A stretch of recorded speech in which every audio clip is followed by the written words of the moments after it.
Yo, yo, yo, yo, what's going on? What's going on, Atlanta Falcon fans, man? Sorry about the wait, man. Tell y'all, man, things come up at a bad time. And look, some things just happen, man. But we're gonna try to slide through right quick and talk about the Matt Ryan press conference like we was gonna do, man, earlier.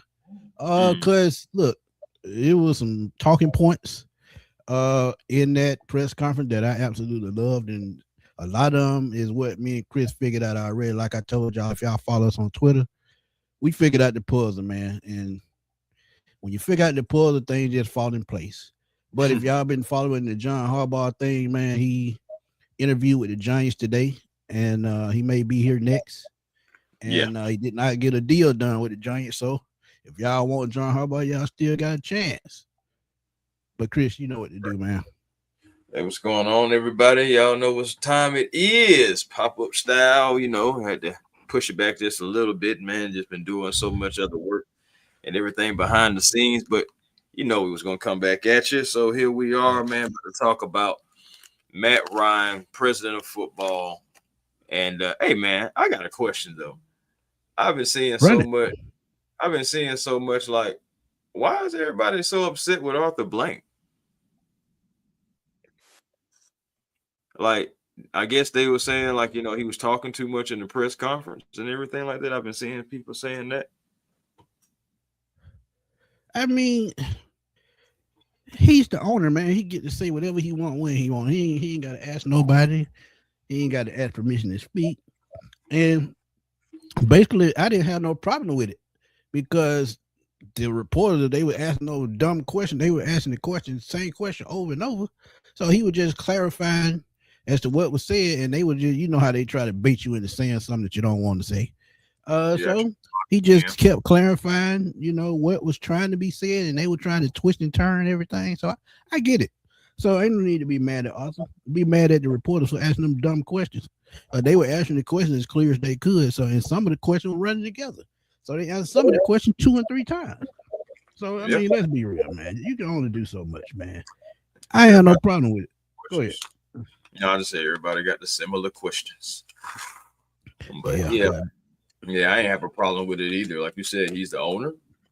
I mean, he's going to speak. I mean, you knew it just sitting up there, he was going to speak. I mean, even Greg Beatles got asked the question. So at the end of the day, man, I yeah, just they felt don't. people just trying to Yeah, find to be upset about. facts. And that's how you know how it is. Yeah, I know if I'm just doing this job here and giving y'all news updates. But what I'm gonna do, man? I picked out certain talking points of the video, Mm-hmm. and look, I mean, some great points was made during the video. This one I think says why he's the right person for the job, man. He gives y'all the reason why he's the right person for the job. For y'all that were questioning it, man. Um, but look, Ski, chill out, man. I'm like, sheesh. I'm like, we all We ain't Falcon. even started the story. You already bullshitting.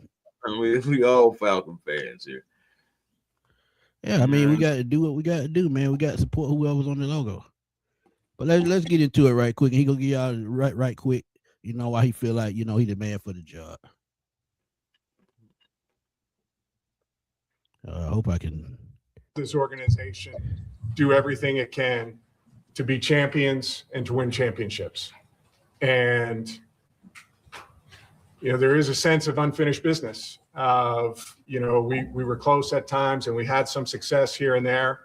But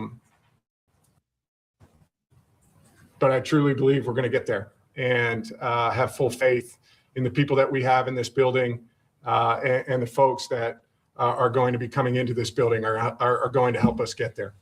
To the former players, my former teammates, so many of which have reached out in the last couple of days. I love you guys. I appreciate how excited you guys are. Can't wait to get all of you guys back in the building to bring that energy of former players, the former connection. We've got one here right now, Dave Archer.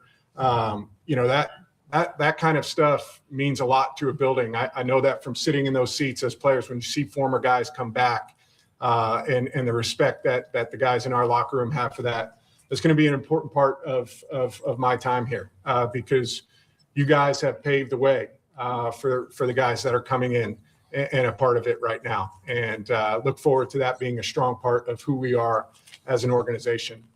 And then, finally to my family who's sitting right here, I got, which Arthur mentioned, Marshall, Johnny, Cal, and Sarah, who are all hanging out in the front row. My twins are 7, and man, time flies. They claim to remember me being on the field, already. But I think it's more just on their iPhone or on my iPhone, looking at YouTube or something like that. That has kind of, made the memories. But for these guys to grow up around this building with the special people that are in this building and to be a part of it is really exciting for me. Cal, the fact that we have Gatorades here and you can slug them, that's going to be, really fun. But to my wife, Sarah, I've said this, you guys have heard me talk about Sarah before, but I would not have been the player I was here if not for the support of her. And I certainly, wouldn't have been able to do what I've done the last couple of years with CBS and the traveling and all of that if I didn't have incredible support at home and an incredible mother and wife. And she's the reason, why I can do this. It's going to require a full commitment and all of my effort, attention, and just all of it, all of everything that I have. And she's the only person I could do this with. And I love you and appreciate that. So couldn't be more excited. Happy to answer questions as we open. Well, that was a key part of the whole thing. Look, support system is everything. He also talked about something that me and Chris been talking about on the show for a while, man. And that's, having support of former players, try to include former players in more daily roles. And honestly, man, I think he's going to end up hiring a lot of former Falcon players to be coaches like we talked about. You remember I've been saying that they don't try to include the older players in nothing. I even took it as, I even had former players after the Dirty Bird era of the 90s that, I even had a person on that team tell me he feel like they don't get the proper respect and a lot more of them should be in the ring of honor, and I agree because I feel like Terrence Matthews should be there. I feel like Chuck Smith should be there. I feel like John Abraham definitely should be there. Patrick Kearney. I can keep going on and on because you talk about record breaker. Michael Turner's another one. Julio Jones. And really, a lot of those players should have been in before Matt Ryan. There's no disrespect to him because he's the best Falcon of all time. But what about the Falcon that paved the way for him? So, I get where he's going, why he deserved the job and getting former players involved. It's just the right thing to do. But him getting a job, what do y'all think in the chat? And Chris, what you think? Hey man, he deserved the job. Well, I mean, at the end of the day, I know they did the whole, going through different candidates and everything, but I feel like it always was Matt Ryan's job to lose. I feel like he was the front runner, not just because of the personal relationship with Arthur, but also just the fact that he knows the team, he knows the franchise. It's one of those things to where, like, when you look at all the candidates, who will love the Atlanta Falcons, who will put the most dedication into the Atlanta Falcons, and out of all candidates, how could you think and choose anybody outside of Matt Ryan? So I totally, agree with the whole decision of, allowing him to come in. And like, we always talk about, like, no one really cares about the franchise. Like, people will come in here from different organizations and different walks of life and whatnot, and they come in, but they don't necessarily love the franchise like we love the franchise, like, us fans do. But now you actually, for the first time, I believe, really have somebody that for a fact loves the logo just as much, if not more, than we do. So only thing now is we've heard the talks about why he deserves it and everything. Now it's just time to just put the good action with it.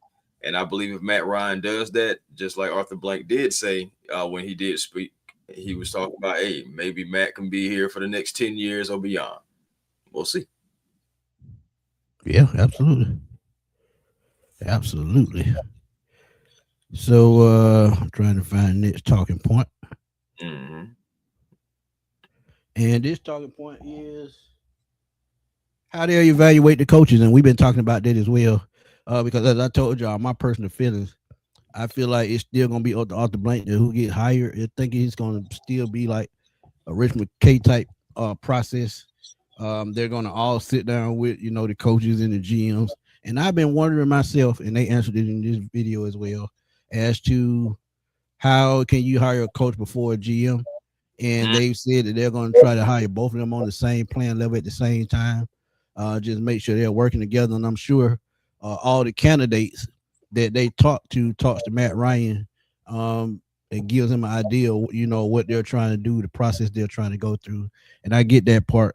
But just take a quick listen to this, and y'all will get an idea of what I'm saying. Mm-hmm. Mm-hmm.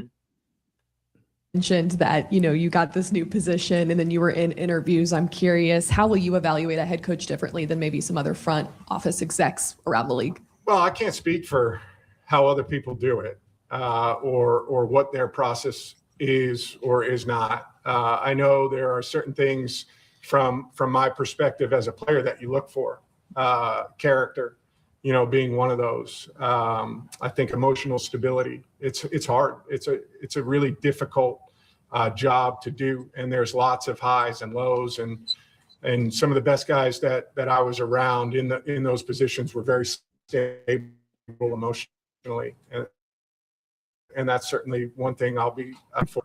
And I think there's got to be a level of presence that you have to have, as a coach, and the ability to command respect of your players. It doesn't mean, you've got to be the most vocal or the best interview or the best in a press conference. It just means you've got to be able to connect with the players that you have. And so, I view it from the lens of what I always wanted and what I needed from coaches and some of the best that I was around. And I think you take all of those, I see Buck sitting here. He knows it, right? Like, you learn a little bit from each of the coaches that you're around at different stops, and you pull some of those things and you say, oh man, I'm looking for somebody that has some of those qualities and some of these qualities and some of those qualities. Yeah, all in one. I think that informs, my ability to listen and to evaluate different coaches that we have the opportunity to talk to. That's what I'm talking about. And if you think about what he's pretty much saying, his time from Atlanta, from Mike Smith to Dan Quinn to Arthur Smith to who was his coach in Indianapolis? Frank, was it Frank Wright? Yeah, Frank Wright. And you look at these, these coaches, and then he looks at, what he's learned behind the scenes, talking to a Bill Cowell. He talked about that in the press conference. So when you think about, what he's been doing the last 3 years, he basically been training for the job, and it's no way around it. But how he'll evaluate coaches is the right way, and the way he said, I think is absolutely correct. You look at different qualities that you like and you think could help a team win, because think about it. The quality that Mike Smith had, that they had in Mike Smith, helped them reach the NFC Championship game. Quality they had in Dan Quinn and what he did a certain way helped them reach the Super Bowl. So he's going to take quality from a lot of coaches. Bill Cowell, who's a Super Bowl winning coach. And then you got to think the relationships he's built. He's going to talk to people. And he's going to try to get the job right as much as he can. So I think the way they're going to evaluate the coach, I absolutely love it. What you got? Yeah, man, the way I think that, that's going to be the right approach. I think, right approach. I think right now they're taking, the right approach. It does make you wonder what the Falcons are doing, because sometimes you think the Falcons are zigging when they're zagging, especially in the past few years, really. But ultimately, I'm just like, for me, I just want Matt to be able to find it within himself to be like, okay, like, go with his feelings and, so to be able to make that decision to be like, okay, this is the head coach, this is the GM. It's interesting to me that even throughout this whole process, that the GM hasn't been hired, and then they talk about it in the press conference about how trying to hire them at the same time. Rise up, but trying to hire Maggie, what's good? Go ahead. Yeah, trying to hire them at the same time. So I still feel like that does leave the door open for like a John Harbaugh, even though I still feel like Clint Kubiak is kind of like the front runner with everything that I explained before with, Jeff Ulbrich and experience and etc. But you think about it, even with Harbaugh, he does want to have like his own GM. And if he makes it to Atlanta and they have a conversation, I wonder if that's going to come up and if that's going to be an emphasis, and could that possibly even sway the Falcons, be like, okay, so what GM are you thinking about, type thing, and then next thing you know, you have your coach and your GM right there. So it's just another thing I just think about as well throughout this whole process. I mean, it could possibly never even happen that way, but the way that they're just taking their time and evaluating different talent, might as well say, at the coaching position, and they still have interviews that they've requested that they have unable to get a hold of, like guys like Robert Saleh, but they're still interviewing other guys because we just had Antonio Pierce. You know what I'm saying? Antonio Pierce, somebody, somebody but also worked with Matt Ryan at CBS. So connections, knowing different people. I don't think Antonio Pierce is going to be the coach, but still, he's still going to get an interview. So, right, it's just that no stone unturned. That's what it feels like with Matt. It's a process. It's a process too, and I think they may, depending on what falls in their lap, they may not even get to go through all the coaches that they want to interview, because the one that becomes available first that they want pretty much going to be the one they get. And just like Jim Harbaugh, if he comes here and they like what he says, and boom, process over, no GM, you make the move, because you got to think about it too. As me and Chris told y'all, Jim Harbaugh has said, which I think to me is the point that excludes everything, is he wants to bring in a GM that he wants to work with. And the Falcons have an organizational structure that the way they want to do things. So that may be a deal breaker for some. But look, I mean, it happens. Yeah, that's for sure. For sure, because I mean, they can have their interview and both parties just honestly not be on the same page, and it can be just like, well, all right, well, thank you for your time, and just move on, because Falcons at the end of the day still have the leverage. They still they have so many different options that they can still choose from, who are still good coaches outside of John Harbaugh. But it's just as far as like what you're trying to lead into the future, you want to have somebody that can help bring some structure in here. But I also want to know what's the coach long-term plan. Like, for example, John Harbaugh, how much longer are you planning on coaching? You are 63. That's not old, but I'm just saying, because we have coaches who are older than that. But all I'm saying Pete Carroll's 73. That's what I'm saying. But like, will you, like, let's say we have success in Atlanta, will you be willing to still continue with the success and even with some down years? You know what I'm saying? In between that, like, my point is, if you hire John Harbaugh at 63, will he still be here at 73? As far as I am. That's a damn good question. Because that's ultimately, I believe, what the Falcons are looking for, somebody that's going to be here for the long haul, especially from what we've been going through the last 8 seasons, not missing the playoffs multiple seasons. And it's just, again, that's just got to stop. So it's so important to get these recent hires. The Matt Ryan thing, okay, boom, you got that out the way. But this GM and this head coach is going to be so important, because then they'll have to work together, because they got to figure out what's going to be the quarterback situation. Are you keeping Kirk Cousins? Are you not keeping Kirk Cousins? That's one of the bigger questions. Ooh, my God. That's what I'm saying. So it's like, what are you going to do for quarterback? Who are you going to go get as a bridge quarterback? There's a lot of things that you still have to talk about. Now, it's still early. It's still January, but I'm telling you, that time and that calendar move real fast. So, at the end of the day, I just feel like, the process, we're going to have to continue just to wait it out. They're going through different candidates. I still think they have their favorites, and even the guy that they really want to hire already, but we'll see which way did they go, considering the timeline and everything. Yeah, that's true. But would they be forced to keep Kirk Cousins? Because I don't think if you're so. looking at veteran quarterbacks, I mean, the only one that we may, get are the ones that may be cut and we get them for a vet minimum. But there are backups around, that can come in. And we talked about John Harbaugh as one of the candidates. One of his quarterbacks in Baltimore, Tyler Huntley, could be on the list. I mean, who knows? Yeah, I think he is. I think his contract may be about up too. So if Yeah, Baltimore does, he actually got traded and came back to Baltimore. right? He played somewhere else year before last. Was it Cleveland? So I think it was.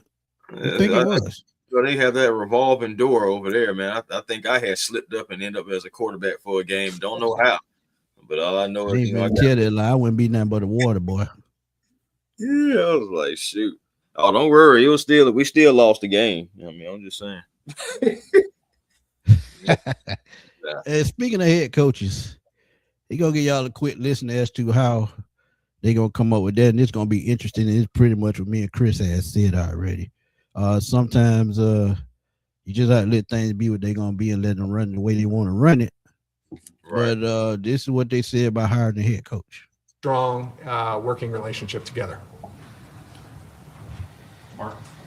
Matt, can you sort of, and Arthur as well, talk through the sort of ranking structure and decision-making process as you go through this? I mean, is this a case where you'll have the final say on GM and coach and draft and things of that nature? What's the sort of expanse of your authority, so to speak?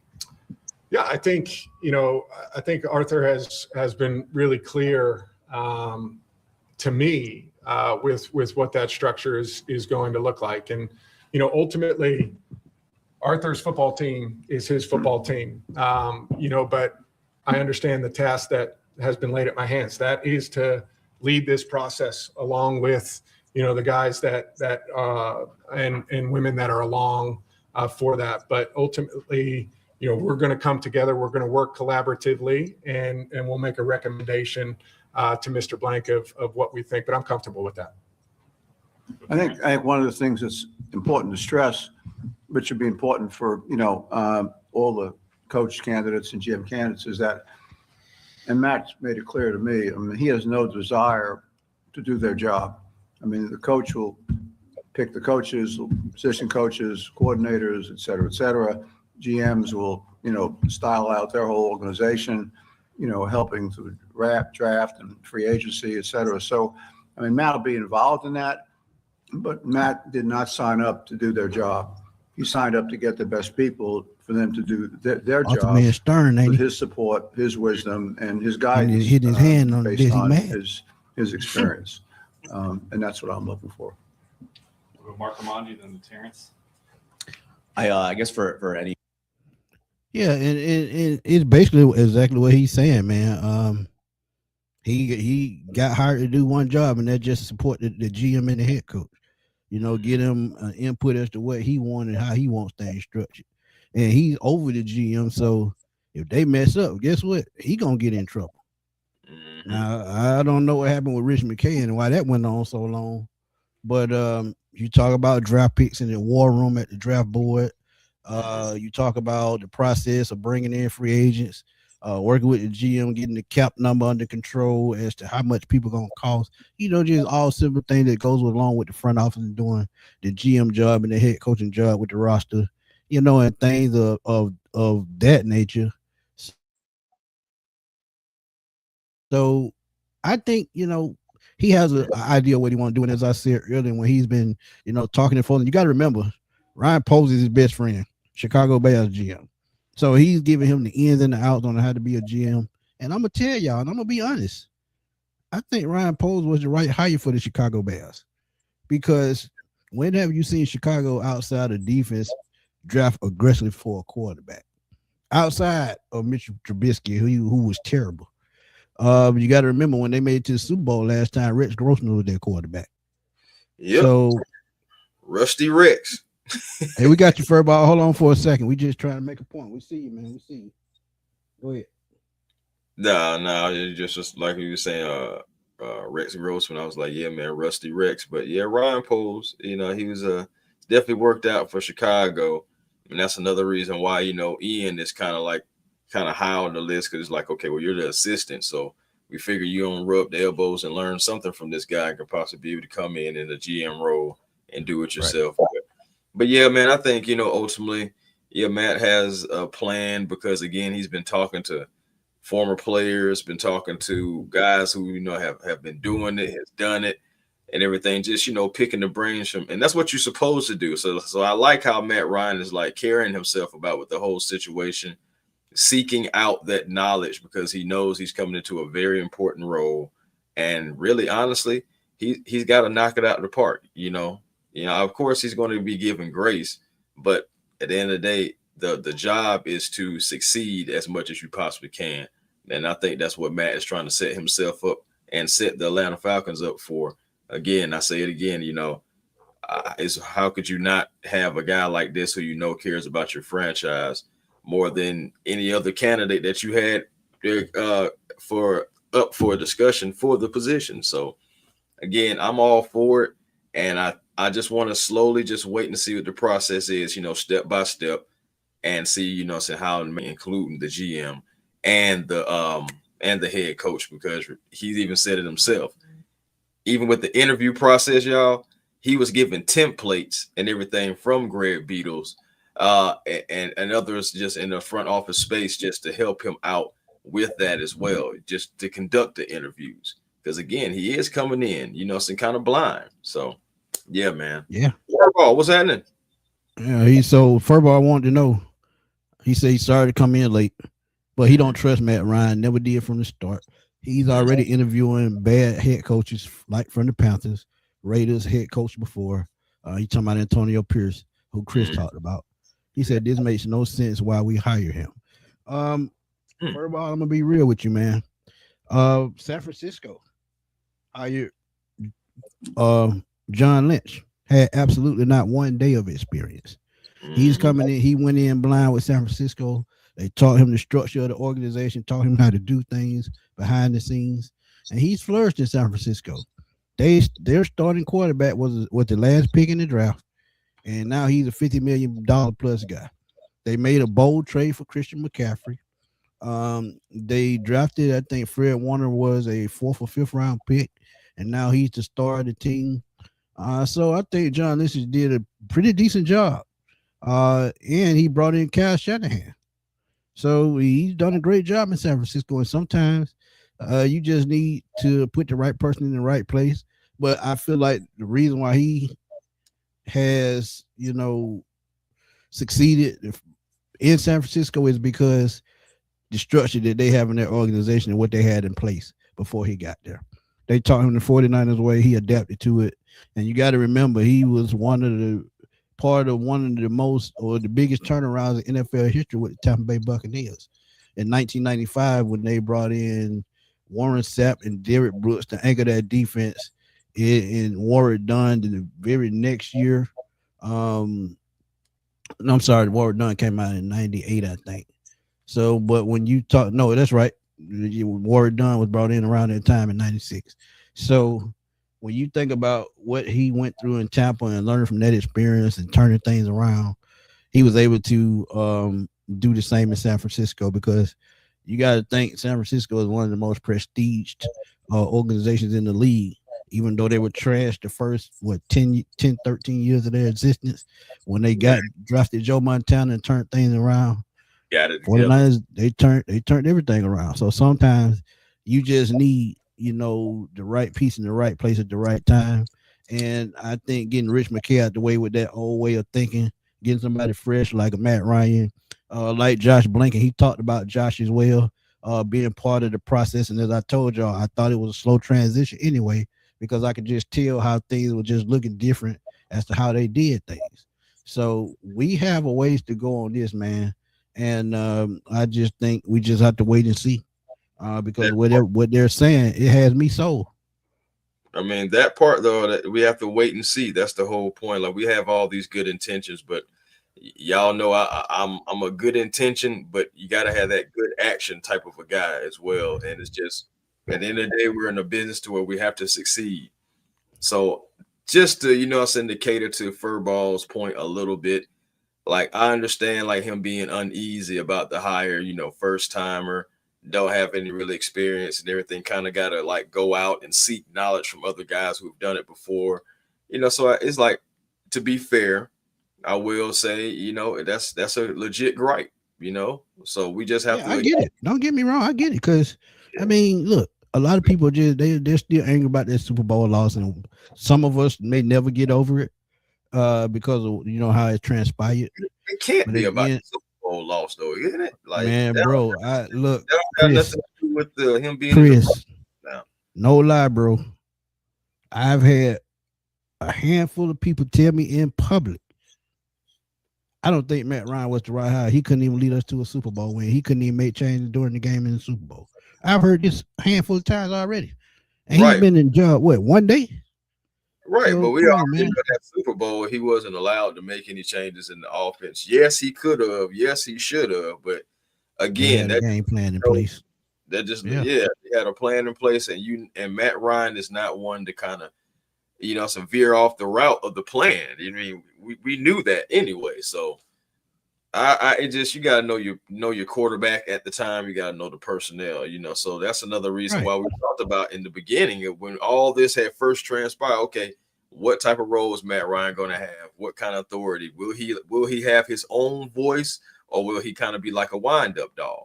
So it's like that even is still remain to be seen. Like, we can be told anything. And just to be fair, not to call anybody a liar, but we're just being fair and thinking about it from both sides of the spectrum. It's just like we still, at the end of the day, we still do have to get the results, though. Most of us, I would say, about 65% of the fan base from what I've seen is encouraged that Matt Ryan is here. So at the end of the day, like, he has to satisfy the entire fan base, and you're not still going to satisfy everybody. You're going to make moves that people are not going to agree with, etc. But ultimately, for me, as a fan, I'm just looking for the success. I need the success from you. I need the track record. I need, consecutive seasons, etc. Just from what you're to do in your position, being the president of football, handling everything within the lines and everything on the grass. So, yeah, exactly. Ghost Pepper, I agree 200%. Said at the end of the day, skin color, no matter job, should go to the most qualified person, period. I agree. Just that simple. I mean, some of y'all can go there, but there's no need to go there because, I mean, it's just a job at the end of the day. Yeah. And Nando, he agreed with you, man. He said can't leave no stones unturned. Matt Ryan's correct. Football in mind, keep that in mind. Mm-hmm. Yeah, can't leave. We ain't got to call out no names, man. If y'all don't agree with Furball, just don't agree with him. And man, but be respectful in the chat. That's all we ask. Yeah, man. Just at the end of the day, we still all rep the same brand, the Falcons, so everybody can have their own opinion. That's another reason why we encourage people to have their own opinions, because we're not, even if we disagree with it, we're not going to like bash you for having it, because you're welcome to your own opinion. If you don't believe in Matt Ryan, then guess what? You don't believe and trust Matt Ryan, and you are entitled to that. And guess what? We're all going to see whether you're right or wrong. Said in due time. You stupid. Aztec said we already interviewed Kevin and Clint. We were doing in person with John this week. And matter of fact, he'll be in the building in the next couple of days because what's today? Wednesday. Could be in the building tomorrow or Friday because he's in New York right now. He just left New York actually, so he could be in the building within the next 24 to 48 hours. And he's going to do a live in person. The first one was virtual to get a feeling of where he was coming from, but now that you're going to get an in person, that's why I said earlier, depending on what happens in that interview, process could be stopped on the drop of a dime. And me and Chris could be jumping on the live in the next 24 to 48 hours, giving y'all our thoughts on our new head coach. Who knows? But sometimes, that's how it goes, man. But player stats say he got a question, but go ahead before I ask. Oh no, I was just saying sometimes, man, that's all we gotta do. What you got though, player stats? Go and read it. You got it. Okay. My question is, does bringing Matt Ryan back more about public relations, or could it have a real on-field impact? To be honest with you, now this may sound kind of cop-outish, but for lack of a better term right now, but two things could be true. Two things could be true. It could be a both on type thing. Because like the only thing about it, the real on-field impact is the thing that we all really have to wait on. More so than anything else. The public relations, you can make your determination about that, how you feel about that, right now if you want to. I mean, people are already doing it, so you can make your determination about that. But as far as that real on-field impact player stats, I ain't gonna lie to you. We gotta wait. We gotta wait and see. I feel like it's an advantage, kind of like with San Francisco, having a guy that played the game, kind of like be up in the front office and kind of like know what it takes, looking for certain genes in players, looking for certain traits and everything that they can go off of. Like, okay, yeah, this is the type of trait, this is the type of gene, clutch gene for those, for lack of a better term there. But yeah, man, we're still gonna have to wait for it, fam. I think, in my opinion. What you think, though, Smitty? I agree, man, 100%. And you got to think, man, people who played the game, they just think totally different than people that haven't played the game. Sometimes you get GMs that haven't played the game, but they've learned the business standpoint of the game. They've learned the terminology of the game. Hell, they've learned to look at footage of the game to scout players, even though they said Matt probably won't be involved in that. And that's what I loved about Terry Fontenot.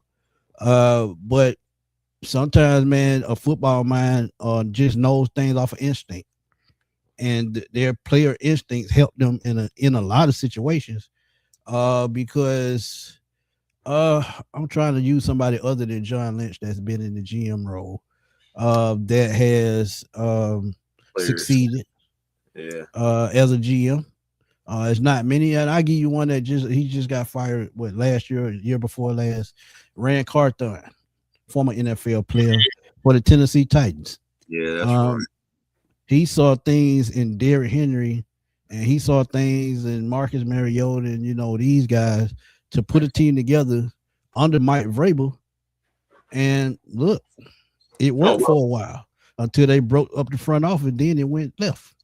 So, I mean, sometimes your football instincts and your player instincts is going to help you out more than anything, because it's certain things that they know that us as podcasters, analysts, some of us analysts, because some of the analysts are journalists, that they know things that we don't know. Why you think they get the job before, a journalist at a certain company, or at a just like Dave Archer, for instance. Dave Archer has been a reporter for the Falcons for God knows how long. But guess why he's been there so long? Because nobody can't take his job, because he knows the ins and outs of football. Yeah. So that's right. So, I mean, it happens. How did we forget about the first black GM in NFL history, though? Ozzie Newsome, another guy that used to play the game, and he went. Absolutely. And I've said it. Yeah, I've said it. Office, One of the best GMs to ever be in the front office in the league, man. Because if you look at it, he's built that team from since it was incepted in 1996. Right. Because you're looking at drafting Ray Lewis. And they drafted another guy, that same draft. And both of them, I think, were first-round picks, if I'm not mistaken. And then you look at bringing in, that 2000 defense and putting it together, one of the best defenses of all time. And that team won the Super Bowl with Trent Dilfer because the structure that they had, and they built around. Brian Billick was the coach. And he was one of the best coordinators at that time, but he became a head coach. And the rest is history. Draft Ed Reed in 2002, and Terrell Suggs, and just go on and on. My classmate Jamal Lewis, just on and on, man. So it only takes one football mind to turn things around, look at things from a different perspective. That's all we saying. And we're hoping that Matt Ryan, regardless in the role that he's in and whatever possible role he may get into in the future, we're hoping he's going to have success like these guys that we're talking about. That's what we're hoping for. So at the end of the day, we still have to wait and see what it says in due time. Yeah. Shout out to my cuz, man. This blood right here, man. Atlanta good folks, man. Y'all please go check him out on YouTube. He said, how long will you give Matt if things don't go well in 3 years? We all know that tables can turn quickly, ugly with the fan base. And if you listen at the press conference, Arthur said at the beginning of one of his, answers, it's a pyramid type thing. And it starts at the top with the fans. So as Chris has said, I have said, and a numerous amount of super chats have said, it starts with the fans. And he knows that. He's been watching. So when you think about that in itself, they know what they're doing and why they're doing it and how the pyramid works. He put himself at the bottom of the pyramid. He's the support system. He signs the checks. And that's what he's supposed to do. Now I pray it gets to a point to where he don't interfere anymore. Because let's be real. We know what that walking down to the field mean. We know what it means. Yep. So yeah. So I get it. But yeah, I mean, I think that's gonna I just think, to be honest, fans control a lot more than they think. Because if the fan don't show up to the stadium, ticket sales go down, money taken out his pocket. Let's keep it real. Let's keep it simple. Mm-hmm. That's true. That's absolutely true, guys. But I think Matt Ryan gets it. Not just about to say, I think Matt Ryan gets at least 5 years. I mean, you gave Terry Fontenot 5. Yep. And just, I know Dimitroff got a lot of time, but Dimitroff had success.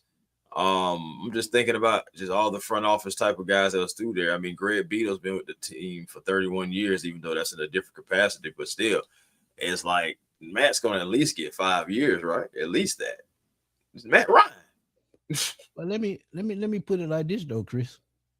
He's going to be with the Falcons as long as he wants to be, until he gets to that GM role. He's not to that GM role yet. I think this step is the first step in getting to that GM part, but I think he'll be a delete at the least 10 years unless he says otherwise, because you got to give him 5 in the role that he's in, 3 to 5 in the role that he's in right now as president of football. And if the GM don't work out in 3 to 4 years or 5 years, like you said, he takes over that position. He's probably here another 5 years after that. So what? That's 15 years. So he's going to be here as long as he wants. Let's keep it real. Best player in Falcons history. He's going to have some leeway. Yeah, let's keep it real. He's going to have some wiggle room. We're going to be looking up. Furball. Go ahead. No, I was about to say we're going to be looking up, and then Matt Ryan be like, dang, but we don't have Matt Ryan around this organization for over 25 years. 30 years, because 15 will be what, 29? Yeah, that'll be 30 years. Time fly by just like that. But go ahead and read Furball comment. Oh, I mean, it was like, Ski, you don't understand the concept of this. We interviewed a negative record head coach that got fired first season, and we interview him. When there's literally Kevin Stefanski, Clint Kubiak, like, hello. Like, and I agree with that point. I agree with that to a certain extent. You interview a coach coming off a losing season in his first season. I get it. Trust me, I get it. Yeah, but you know that's what about Kubiak. Oh, my bad. No, I was about to say that's what they say about Kubiak though. They're saying, okay, he has no head coaching experience. Who's to say that he's going to come here and replicate what he's doing in Seattle or replicate anything? Like, who's to say we're going to be this? Who's going to do that? So it's like you really can find a gripe with like every coach, right? Yeah, pretty much. It's going to be good and bad in every coaching interview you do. I mean, that's any job, because there's going to be one thing that one coach does another one doesn't do. For instance, you got position. What position they've coached before? This coach offense. This coach defense. This coach special team. This coach the quarterback coach, defensive line coach, offensive coordinator, defensive coordinator, so on and so forth. So I mean, it's going to be, no matter who you hire, that it's going to be differences. And what pissed me off the most about Raheem Morris, he's coached all over the damn field. Oh, He's man. been a defensive back coach. He's been a defensive coordinator, wide receiver coach. He was I think linebackers coach as well. So he's coached all over the damn field, and he still didn't show any kind of way to adjust to anything that was going on Sundays. That pissed me off the most. I'm gonna tell you something else that's crazy. And Falcon, and just in NFL history, Falcons have multiple coaches that are in like the worst head coach, list.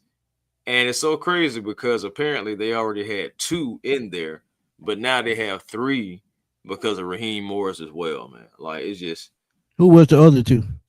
the guys that you would know, like in the beginning stages of the football. Okay, yeah. Lehman Bennett and Marion Campbell. So Yeah, I think it was both of those guys in order.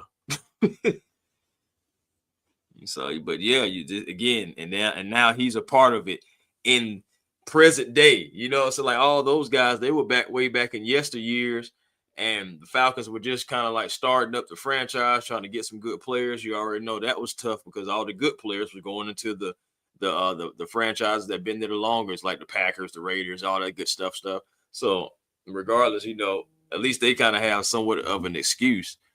But 2026, 2025, 2024, with all that talent and to be as bad as we were, those are the decisions that we got to make sure that we don't have again. And yes, Ben Johnson did not have any head coach experience, but guess what? He popped. Sean McVay either. So those 2 very, very good options, man. So yeah, y'all be on y'all shit, man. I'm telling you, y'all do. But been another great pop-up show, man, and we really appreciate y'all coming through. We had talked to y'all about this press conference because it was some great things said and some positive things said. But one thing about it, man, you got to have trust in who they put in position to lead this organization up under Arthur Blank. And as far as head coaches, as far as GM, and as far as, anything, players. So we'll see how it turns out, man. But Chris, you know what to do, man. Tell everybody what to find. Hey, man, let's see if I can take myself off mute here. StreamYard just moving so slow. Okay, there we go. I'm about to say if I can take myself off mute, StreamYard just be woo boy. But anyway, A1 Forever Sports, that's the platform on YouTube. Y'all come over, like, comment, and subscribe. Be a part of the A1 family. Love to have you. And also the Hawks Digest, man. There's so much news surrounding the Atlanta Hawks. This whole Anthony Davis thing just won't go away. But we just come over to Hawks Digest because we cover other things, as well. All Hawks news. And let's see where the Atlanta Hawks can go forward, being 20-22 now and trying to climb up in the Eastern Conference. But also Twitter, A1 Forever, Instagram, A1 Forever, and the real A1 Forever on TikTok. Thank y'all, everybody, for always coming through for the guys. We really appreciate y'all, each and every last one of y'all. And make sure y'all tune in for the next stuff. And we still got some stuff planned. It's just so much going on with the Atlanta Falcons. We still got shows that we got, just waiting on the shelf. We got the ideas. We just wait for everything to fall in place. That's it. And waiting for this thing to kind of die down. Once we had the head coach, once we have the GM, we can get that kind of talk out the way. And then we can start talking about some players, some decisions that have to be made and all that good stuff. So, yeah, Facts. We got some stuff on the shelf waiting. Just stick with us. Christian, we would love that, but he's going to take a year off like the media has been saying, take a year off, see where he stands. Because the Steelers still owns his right. So if you get him, you'll have to trade for him. And don't get me wrong, I would probably love him here too. But with the way the draft has been set up for the Falcons this year, we can't even afford to trade a school lunch. But yeah, y'all know to catch me at FatBoySlim_21 on Twitter. Also catch me at Smitty Sports Machine on YouTube. As I'm trying to drop daily videos. I dropped a video earlier today. Please go check it out because I just think some things headed in the right direction, man. Because if y'all know me, y'all know that I keep it real, Chris keep it real. And when we drop videos, we put our thoughts into it and we do our research. But yeah, go check out our latest videos. And as we always tell y'all, please go hype those videos up because it really pushes us through the algorithm a little bit more than the likes and the comments now, because that's the way YouTube has set it up. So it happens, man. But Tube always the touches stuff. the Pepsi Rookie of the Year has been announced. And guess what? No Falcons involved. It ain't no Falcons. I gave my thoughts on it, man. So y'all go check it out. It says NFL, he's still not a Falcon. So look. Hey man, I'm just trying to tell you. Go. Nah, it ain't no lie, because how in the world, I'm just saying, bro, like at least two of those guys on there. I'm not saying that anybody, I don't like saying that a guy doesn't deserve something, but it's just like, how can you overlook a guy who sets the sack record? I mean, who has the most sacks since Michael Parsons when he came in? I feel like that's a big deal because people have Michael Parsons as a big deal. And then you also have a guy in Xavier Watts who ties Deion Sanders' record.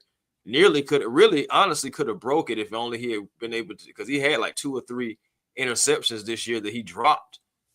So it's like, but still to have 5 and to not even be considered, and you have, running backs up there and stuff. Some of these guys didn't even get their jobs until like week 10. Some other guys, the offense just wasn't churning, with them. And then, then you have a couple of quarterbacks up there. Of course, I feel like that's like kind of a cop out and by default. And I'm just like, bro, where are the guys who getting after the quarterback or taking the ball away? I'm like, that's just absolutely crazy. James Pierce had 10.5 sacks. 10.5, bro. Abdul Carter didn't get 4 hit 5 sacks to the last half of the season. I'm like, bro, make it make sense. That's all I'm saying. Just make it make sense, because it does. I think Chris gonna go on the rant with that, man. So I think he gonna make a short out of that. Yeah, so y'all go check that out if he drops it. Man, I'm thinking about it, but I'm trying not to like rage bait it, because it's infuriating though. Seriously. Yeah, it is. And shout out to before we get out of here too, man. Shout out to Lynn Jones too, man. I don't care what nobody say. Facts. But yeah, man, that's the show. Thank y'all for tuning in, man. Truly appreciate y'all always tuning in, man. Thanks for the super chats as always. But for my boy Chris, it's your boy Smitty. We're gonna holler at y'all soon, man. Peace.